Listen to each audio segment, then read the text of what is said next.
আজকে তোমাদের সাথে একটা আনবক্সিং ভিডিও শেয়ার করছি। আর সেই আনবক্সিংয়ের দায়িত্বটা আমার ছেলেকে দিয়েছি, কারণ ও ভীষণ এক্সাইটেড থাকে। কোনো পার্সেল আসলেই আগে ছুরিকাচি নিয়ে ঘুরতে থাকে কি আমি এটা আনবক্স করব, এটাই কি এসেছে, কি বৃত্তান্ত। তো সেই জন্য বললাম আজকে তুমি আনবক্স করো।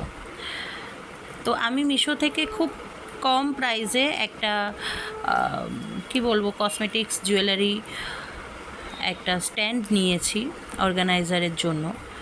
এত ভালো, এত সুন্দর এসেছে, কোনো রকম ভাঙা চোরা কিছু নেই। এই কারণেই এটা তোমাদের সাথে শেয়ার করলাম। অনেকের ধারণা যে মিশোতে জিনিস খারাপ আসে, মিশোর জিনিস ভালো না।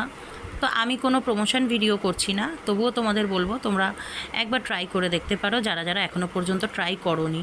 আজ পর্যন্ত আমি অনেক কিছু পারচেস করেছি, বলতে পারো 90%, কিন্তু সবই ভালো এসেছে।